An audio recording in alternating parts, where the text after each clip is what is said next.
चाय time politics के एक और जबरदस्त एपिसोड के साथ मैं हुसैन जावेद और मेरे साथी उमर जावेद आपके सामने मौजूद।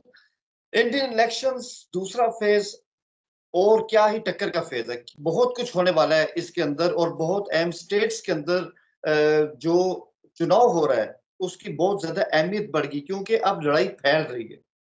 फर्स्ट फेज की बात आप सब जानते हैं। अब दूसरे फेज में क्या होगा, किस कौन ऊपर है कौन थोड़ा सा नीचे रहेगा, ये करेंगे बात।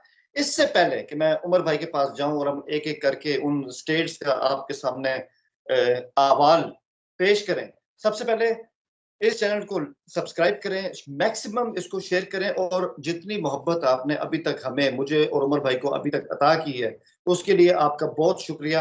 हम आपके शुक्रगुजार हैं। जी उमर भाई, क्या हाल चाल है आपके? मैं खैरियत से हूँ जनाब। हाल तो आप इन स्टेट्स की जनता ने बताना है। 88 सीटों पर हाल तो अब जनता बताएगी क्या करना है उसने। जी 88 सीटें जो आपने अभी मुझे अपने ऑफ द रिकॉर्ड भी कहा, जिसमें यूनियन के ज़ेरे तमाम इलाके भी शामिल हैं। 1206 उम्मीदवार हैं सर, 1206 उम्मीदवार इन तमाम सीटों के ऊपर। तो इससे पहले कि हम सीट बाय सीट आए, एक वन लाइनर आपसे चाहिए। उमर जावेद से अगर मैं पूछ पाऊं कि ये दूसरा फेज पहले फेज से कितना मुख्तलिफ? देखिए, ये दूसरा फेज इंडिया अलायंस के लिए, कांग्रेस पार्टी के लिए बहुत बड़ा इम्तिहान साबित होने जा रहा है। जो फर्स्ट फेज था वो इंडिया अलायंस के लिए यानी कांग्रेस के लिए आसान इसलिए था कि 2019 में उन पहले फेज की 102 में से अक्सर सीटें इंडिया अलायंस ने जीती थी। अब जो ये सेकंड फेज है, यहाँ की 88 सीटों पर जहां इलेक्शन होने वाला है, जिसमें आपने बताया राजस्थान भी है, केरल भी है, मध्य प्रदेश के इलाके भी है, महाराष्ट्र के भी है, छत्तीसगढ़ के भी है, वेस्ट बंगाल के भी है। यहाँ पर 2019 में इन 88 सीटों में से 60 सीट्स एनडीए यानी एनडीए जीती थी, जिसमें 52 सीटें बीजेपी की थी। एनडीए से मुराद जिसको बीजेपी लीड कर रही है। और दूसरी तरफ जो उस वक्त का यूपीए था, यूनाइटेड प्रोग्रेसिव अलायंस यानी इंडिया अलायंस जिसको आज कहें, वो सिर्फ जो है यहाँ से 23 सीटें जीत पाया था। और हुसैन भाई, इन 23 सीटों में से 19 सीटें केरल की थी और बाकी जो है वो 5 सीटें मिक्स करके आई थी। तो अब ये जो सेकंड फेज है, ये असल में इंडिया अलायंस के लिए, कांग्रेस के लिए एक बहुत बड़ी चुनौती है। चुनौती है बिल्कुल। अब जैसे कि उमर भाई ने खुलासा बयान कर दिया और उन रियासतों के बारे में भी बता दिया जहां ये दूसरा फेज शुरू होने जा रहा है, आइए उन रियासतों में डूब जाते हैं और देखते हैं वहां पर क्या हो रहा है। तो सबसे पहले उमर भाई, जब आपने जिक्र ही कर दिया तो यहीं से आगाज करते हैं। आपको भी साउथ ऑफ इंडिया बहुत अट्रैक्ट करता है, मुझे भी करता है। केरल का इलाका, खूबसूरत इलाका, साहिली इलाका, और केरल के लोग तरक्की याफ्ता, ब्रॉड माइंडेड। केरल के इलाके में देखने में आ रहा है, जो आपने भी बताया और हकीकत भी ये है कि इधर जाफरानी दाल निकलती कभी गली ही नहीं सर। पिछली बार बड़ी कोशिश की, जीरो का आंकड़ा लेके गए भाजपा वाले। अभी भी क्या वो अपना खाता खोल पाएंगे? कहा तो जा रहा है कि उनका वोट शेयर बढ़ रहा है, लेकिन क्या एक सीट ले पाएंगे? और अभी भी साथ हुसैन साथ ये भाई भी बता जीरो दें। का आंकड़े लेकर जाएंगे। अभी 4 जून को भी जीरो का आंकड़े पर केरला से लेकर जाएंगे। जो वहां से खबरें आ रही है, अच्छा, आप ही मॉनिटर कर रहे हैं, आप हम भी कर रहे हैं। आप बताओ कि आप बताएं कि यार इनका कोई चांस नहीं है, लेकिन मैं आपकी तरफ ही आ रहा हूँ। एक तो ये बताएं क्यों चांस नहीं है, ठीक है। दूसरा ये सर कि वायनाड की सीट और राहुल गांधी, जब वही हमने बात की ना कि जब कांग्रेस को पूरे हिंदुस्तान में मुश्किल होती है, साउथ उनको बचा लेता है। अमेठी नहीं बचा पाता, वेनाड बचाता है। राहुल गांधी वेनाड की सीट पे कैसे जा रहे हैं बताइए? सबसे पहले हुसैन भाई ये केरला इस वजह से मैं जो हमें भी जारी बात है, रिपोर्ट्स के जरिए, व्लॉग सर्वेस के जरिए पता चल रहा है, ये इस वजह से यहाँ बीजेपी जीरो रहेगी क्योंकि ये केरल उन स्टेट्स में से है कि जहां पर इंडिया अलायंस बड़ा टैक्टफुली चल रहा है। इंडिया अलायंस जो है वो वेस्ट बंगाल में, पंजाब में और केरल में, ये 3 स्टेट्स ऐसी हैं जहां वो इंडिया अलायंस अलायंस में नहीं उतरा, लेके कांग्रेस पार्टी अलायंस में नहीं उतरी। अब चूंकि आज हमारा ज्यादा फोकस केरल पे है क्योंकि जो सेकंड फेज है इसमें पूरा केरल की वोटिंग हो जानी है। केरल की पूरी 20 की 20 सीटों की वोटिंग हो जानी है। केरल में टेक्टिकल मूव है एलडीएफ का भी जो लेफ्ट की पार्टीज है, communist party India, communist party मार्क्सवादी, कम्युनिस्ट पार्टी लेनिनिस्ट मार्क्सिस्ट, और दूसरी तरफ कांग्रेस का, इनको आपस से पता है कि यहाँ हमने मिलकर अगर लड़ते इसका फायदा बीजेपी को होता, बीजेपी को फायदा ना हो तो ये बड़ी अच्छी मूव है कि दोनों जमातें यानी एलडीएफ भी जो लेफ्ट वाली है और यूडीएफ भी जो कांग्रेस से देते हैं, ये आपस में मुकाबला कर रही है और इनका मुकाबला होना भी आपस में है। वायनाड की जिस सीट का आप जिक्र कर रही है राहुल गांधी का, वहां पर राहुल गांधी ओपिनियन पोल्स के मुताबिक काफी आगे चल रहे हैं और वहां पर एक फैक्टर ये भी है 40% के लगभग मुस्लिम, 20% के लगभग क्रिश्चियन, वो कहा जा रहा है कि सीधा आएगा खाते में, कांग्रेस पार्टी खाते में आएगा। और केरल में हुसैन भाई, मेरे और हुसैन जावेद के लिए एक और सीट भी बड़ी अहम है जिस पर सिर्फ पाकिस्तान में नहीं पूरे बल्कि साउथ एशिया और एशिया पर नजर रखी जा रही है, वो है शशि थरूर की सीट। उस बारे में हुसैन भाई क्या कहेंगे आप? शशि थरूर अपनी सीट जाते नजर आ रही है सेकंड फेज में। इतना नफीस आदमी और जिस तरह का उनका लिबास होता है, उनकी खूबसूरत बास्केट्स होती हैं, उनकी जो इनसाइट है वो आप भी जानते हैं, वो मैं भी जानता हूँ। तो उनको जब हम सुनते हैं, चाहे वो अंग्रेजी में बात करो या हिंदी में बात करो, वो लाजवाब करते हैं। हमारे शशि थरूर जी, और ट्रेवर नदरम की सीट है, आप बिल्कुल जानते हैं। ट्रेवर नदरम एच का सिटी है, most southern part of India. लेकिन कहते हैं, आप इस बात से इत्तेफाक करते हैं कि शशि जी वैसे तो यहाँ से जीत जाते हैं, लेकिन कहा जा रहा है कि भाजपा ने इस दफा इस हल्के पे बड़ी मेहनत की और राजीव चंद्रशेखर ने बड़ी इंतखाबी मुहिम चलाई है। तो क्या अगर भाजपा ने गलती से खाता खोल लिया तो शशि के हल्के में खुलेगा? सर में देखिए, इस तरह हम हतमी तौर पर ये कहना है कि यहाँ पर खुलेगा, यहाँ पर एक्चुअली भारतीय जनता पार्टी के पास ना वो वाली जमीन ही नहीं है जहां पर वो कदम रख पाए, वो वाली जमीन ही नहीं है। मतलब कि बड़ी अच्छी बात कर रही है जो इलेक्ट्रिकल डायनामिक्स के माहिरीन है, एक्सपर्ट्स हैं इंडिया के, कि तमिलनाडु में तो फिर भी यार एक आध इनका एमपी था ना, फिर भी चलो 2014 या उससे पहले कभी कभार भी एक आध मेंबर पार्लियामेंट लोकसभा के लिए बन जाता था। केरल में तो सूरत हाल ही जीरो रही है, क्योंकि केरल वो एक ऐसी वाइट स्टेट रही है जहां सबसे पहले यानी इंडिया की इंडिपेंडेंस के बाद सबसे पहले नॉन कांग्रेस यानी कम्युनिस्ट पार्टी ने अपनी हुकूमत बना ली थी। तो तब से कांग्रेस केरल के अंदर या ये कांग्रेस होती है या फिर जो है वो, इसकी केरल की डायनामिक्स ये भी है ना, बड़ा इंटरेस्टिंग, बल्कि व्यूअर्स के लिए भी होगा। यहाँ पर अब ऑल इंडिया मुस्लिम लीग का अलायंस भी कांग्रेस के साथ होता है। आप देखिए क्या डायनामिक्स है स्टेट।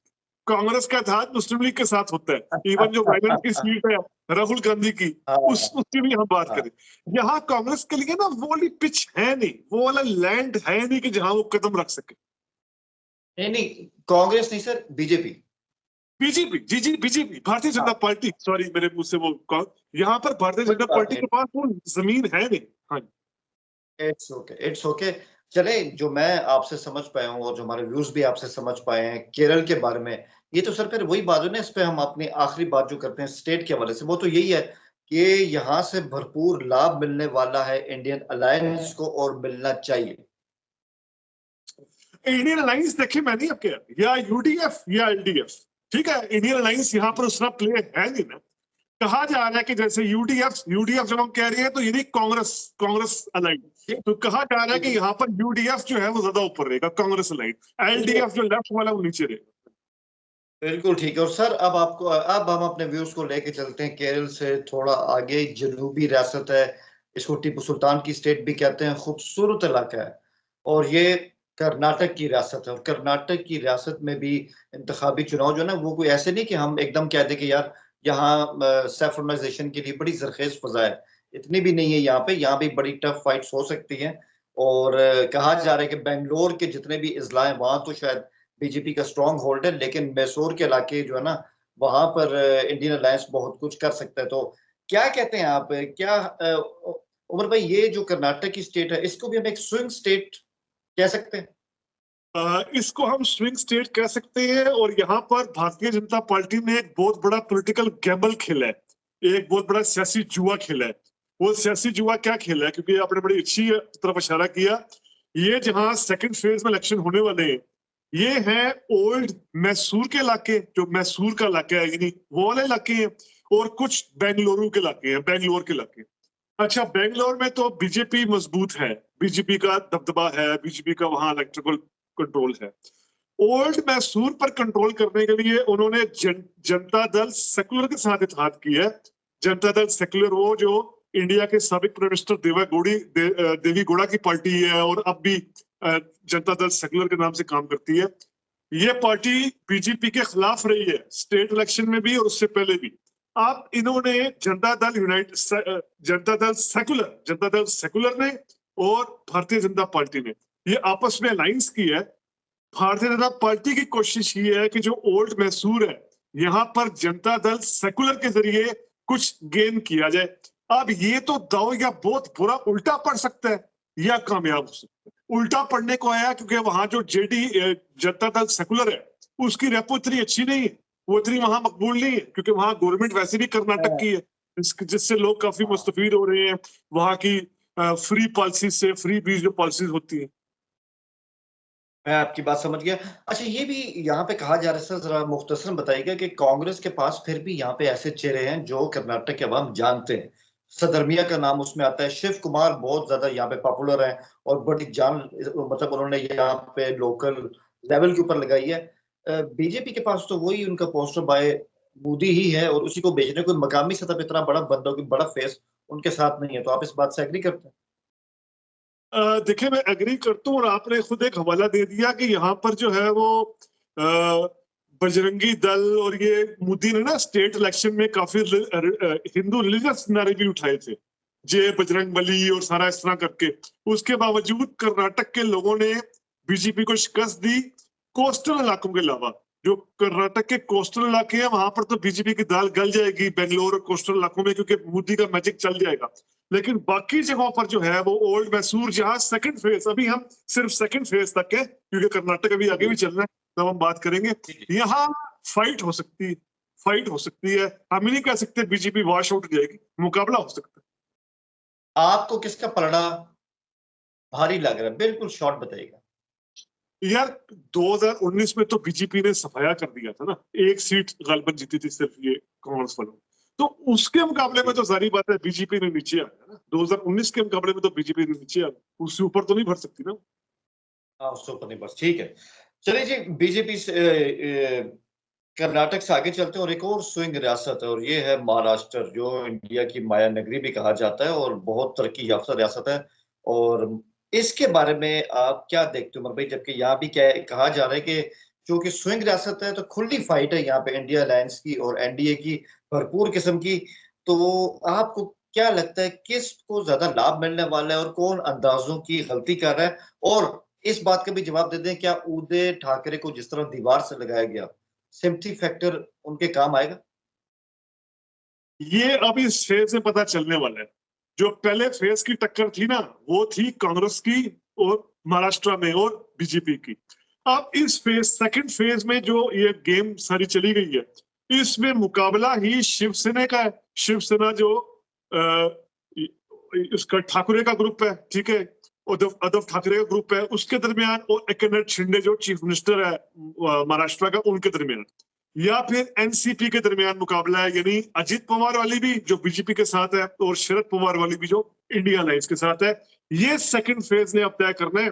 यहाँ पर कांग्रेस और बीजेपी की गेम नहीं है, यहाँ पर एनसीपी वर्सेस एनसीपी है, यानी अजित पवार वर्सेस शरद पवार, और शिवसेना वर्सेस शिवसेना, यानी उद्धव ठाकरे की और एकनाथ शिंदे की। ये अब सेकंड फेज में बात है होनी है। यहाँ पर एक और बहुत अहम फैक्टर हुसैन भाई, आप जानते हैं इंडिया के कॉन्स्टिट्यूशन लिखने वाले, इंडिया के महा दलित लीडर, शेड्यूल कास्ट के लीडर, बहुत respectable freedom fighter doctor Ambedkar साहब, उनके पोते जो हैं प्रकाश अम्बेडकर, वो भी इस मर्तबा खड़े हैं इधर महाराष्ट्र से, और वो अच्छा बना डेंट डालेंगे कांग्रेस पार्टी को के वोटों को। कांग्रेस पार्टी ने इनको ऑफर की थी कि 48 में से कुछ सीटों पर आप आ जाएं। ये खैर काफी ज्यादा प्रकाश अम्बेडकर काफी ज्यादा मांग रहे थे, लेकिन इनको कहा गया कि आप 4 सीटें 5 ले लें, इन्होंने इनकार किया। अब ये 8-9 सीटों पर कहा जा रहा है, ज्यादा नहीं तो 15-20-30 हजार का डेंट मार सकते हैं कांग्रेस के वोटों को प्रकाश अम्बेडकर। ये सेकंड बहुत फेज में ये इंपॉर्टेंट भी है अहम जी। और ये महाराष्ट्र की सूरत थी। महाराष्ट्र से ऊपर चले तो सर गुजरात को छोड़ के उससे भी ऊपर जाए तो रेगिस्तानी इलाका आता है, लेकिन ये राजपूतों का इलाका भी है और यहाँ मेवात भी रहते हैं, मारवाड़ी भी रहते हैं, राजस्थान की स्टेट। और राजस्थान के बारे में तो ये कहते हैं, जो कहा भी जा रहा है, आप भी शायद उससे एग्री करें, कि पहले फेज में तो चले जो हो गया, वो कुछ ऐसे पॉकेट्स थी जहाँ पे इंडियन अलायंस स्ट्रांग था। अब जो स्टेट्स जहां अब इलेक्शन होने जा रहा है ना, तो ये तो बीजेपी का बैकयार्ड है। और जैसे 2019 में उन्होंने किया था शुरू, शायद वही कुछ होने जा रहा है। आप इस बात से एग्री करते हैं? क्योंकि कहा जा रहा है कि एक होशिंगाबाद की सीट है जहां पे शायद कुछ फाइट सामने है, वरना तो यहाँ पे बीजेपी को शायद इतनी मेहनत करने की जरूरत नहीं, क्योंकि आखिरी भाषण जो मोदी जी ने एंटी मुस्लिम दिया, वो यहीं पर बंसवाड़ा के इलाके में दिया था। तो अगर तो वो भाषण उनको समझ में आ गया, तो फिर तो ये भी एक टेस्ट है सर, के राजस्थान उस भाषण के बाद अब कहाँ जा। बहुत सही कहा। हड़ौती और मावार का इलाका बीजेपी का स्ट्रॉन्ग पॉइंट है। 13 सीटों पर जहां इलेक्शन होने हैं, शायद एक आध सीट पर जो सचिन पायलट के दिए हुए टिकट दिए हुए बनने हैं, शायद एक आध सीट पर जरा सख्त मुकाबला हो। हुसैन जावेद जिस तरफ इशारा कर रहे हैं बंसवाड़ा की सीट की तरफ, ये असल में कांग्रेस ने यहाँ बहुत बड़ी टैक्टिकल मिस्टेक की। यहाँ पर बीएपी पार्टी थी, ट्राइबल पार्टी, उसके साथ कांग्रेस के अलायंस की बात चल रही थी। कांग्रेस ने डिले किया, जब अलायंस हो गया तो कांग्रेस के उम्मीदवार ने सीट खाली करने से इनकार कर दिया। यानी ये तीन तरफा लड़ाई बना दी। अब कांग्रेस, बीएपी और बीजेपी के दरमियान ये बंसवाड़ा में फाइट होगी। बाकी मैं आपकी बात से एग्री कर रहा हूँ, इन 13 सीटों पर वाज़ेह सीटें जो है वो बीजेपी के खाते में ही हमें जाते दिखाई दे रही। एक लाइन में बताइएगा कि टोंक की जो यहाँ पे हल्का है, टोंक का हल्का, वहां पे सचिन पायलट भी कुछ नहीं कर पाएंगे? वो भी बड़े अपने वहां के बड़े मैंने आपको पहले ही बोल दिया कि सचिन पायलट जो शायद डेंट डाल पाए, मैंने पहले ही आपको बोल दिया। यानी उनका बिल्कुल ठीक है, आपने कह दिया। तो सर फिर यही कुछ सूरत हाल तो सीपी के अंदर भी है सर। वहां भी हम देखते हैं कि मजबूत गढ़ है, और कह रहे हैं होशिंगाबाद का हल्का है, वहां अगर इंडियन अलायंस ने कोई फाइट कर दी तो ठीक है, वरना सीपी भी एक बिल्कुल ही कहते हैं ना कि पके हुए आम की तरह जाफरानी झोली में जा रहा है। आप इस बात से इत्तेफाक करते हैं? बुंदेलखंड क्योंकि ये के हिंदी बेल्ट है। हाँ हाँ, देखिए असल में ना ये 2023 में कांग्रेस जिस तरीके से हारी है ना, स्टेट इलेक्शन मध्य प्रदेश का स्टेट इलेक्शन जिस तरह हारी है, तो ये काफी जी ज्यादा, काफी वो उसका मोरल डाउन है कांग्रेस ठीक है। पार्टी। तो मध्य प्रदेश के भी खास तौर पर ये जिन फेजेस में इलेक्शन होना है, यहाँ पर जो बिल्कुल न्यूट्रल इतलात है वो तो ये नहीं है कि बीजेपी आगे थी। ठीक है, और फिर आप क्या कहेंगे अगर हम सीपी की बात करें, क्योंकि उसकी कोर्ट से निकली छत्तीसगढ़ की रियासत, वहां पे चुनाव होने जा रहा है कैनकर के इलाके में, जहां अभी हाल ही में बदतरीन नक्सली फाइट हुई है हुकूमत के साथ। मतलब जो उसमें एहलकारों की भी डेथ हुई है, लेकिन नक्सलियों का बड़ा उसमें नुकसान हुआ है। तो बड़ा बड़ी सेंसिटिव जगह है। एक आपने बताई कि छत्तीसगढ़ की ये जो सीट है कैनकर की, जो कि ट्राइबल बेल्ट भी है, और फिर जो वहां के सीएम रहे पहले भोगेश साहब, उनकी सीट है राजनांदगांव। यहाँ पे क्या होने जा रहा है? यहाँ पे कह रहे हैं फाइट अगर रही तो यहीं से आएगी, वरना छत्तीसगढ़ भी जा रहा है भाजपा के खेमे में। और मैं आपसे बिल्कुल एग्री करता हूँ। ये हमारा नहीं कहना, ये जो जारी बात है वहां की स्टेट पर जो लोग सर्वे कर रहे हैं, ओपिनियन पोल्स दे रहे हैं, तजिए कर रहे हैं, वो यही कह रहे हैं कि छत्तीसगढ़ में बीजेपी, आरएसएस, इन्होंने ट्राइबल्स में जिस तरह काम किया है, सब कुछ किया है, एक आध सीट पर जो आप कह रहे हैं शायद फाइट हो जाए, बाकी छत्तीसगढ़ भी बीजेपी के पलड़े में जाता दिखाई दे। पलड़े में जा रहा है सर। बिहार चलते हैं सर। बिहार में आप जानते हैं कि इधर कह रहे हैं कि ये बीजेपी का बैकयार्ड नहीं है। यहाँ पे इस दफा किशनगंज है, काठियार है, पूर्णिया का इलाका है, तो यहाँ पे तो बड़ी फाइट हो सकती है। तो यहाँ आप इन चीजों को देखते कैसे देखते हैं, जबकि जनता दल यूनाइटेड भी कहने को तो साथ है इनके एनडीए के, लेकिन उसमें कोई दमखम नहीं रह गया, लोग उससे भी बहुत तंग आ चुके हैं। सीमांचल के इलाके भी आ रही है बिहार में। जी जी जी। सीमांचल के, देखिए यहाँ पर कांग्रेस सबसे बड़ा फायदा क्या उठाना चाहिए, कांग्रेस और रजत को, जो राष्ट्रीय जनता दल है, तेजस्वी यादव, लालू प्रसाद यादव के बेटे को सबसे ज्यादा फायदा क्या उठाना चाहिए? जो यहाँ पर जनता दल यूनाइटेड, यानी नीतीश कुमार, पलटू राम, जो एक दिन बीजेपी में, एक दिन कांग्रेस के साथ, एक दिन किसी और पार्टी के साथ, उनके खिलाफ यहाँ बहुत ज्यादा एक तरह की वेव है। और यहाँ पर मुकाबला भी इंडिया का। अब यहाँ पर जब बिहार में हम इंडिया अलायंस कह रहे हैं, इसका मतलब जनता दल यूनाइटेड, जो लालू प्रसाद यादव की पार्टी है आरजेडी, और जो कांग्रेस पार्टी है यानी इंडिया दल बिहार में, ये इसका मुकाबला इन जो सेकंड फेज है यहाँ पर है ही जनता दल यूनाइटेड के साथ, यानी नीतीश कुमार की पार्टी के साथ। नीतीश कुमार के खिलाफ यहाँ कहा जा रहा है काफी ज्यादा इनकम्बेंसी फैक्टर है, काफी ज्यादा नफरत यहाँ हो सकती है, काफी ज्यादा रिएक्शन का वोट हो सकता है, तो इसका फायदा उठाना चाहिए इंडिया अलायंस को। खाना चाहिए। ज्यादातर मैं जल्दी से बता दूं कि जम्मू मतलब JNK की एक ही सीट पे कल इलेक्शन है और वो जम्मू की सीट है, और ये 2019 में जो कश्मीर में हुआ उसके बाद होने वाला पहला लोकसभा का वहां पे चुनाव है।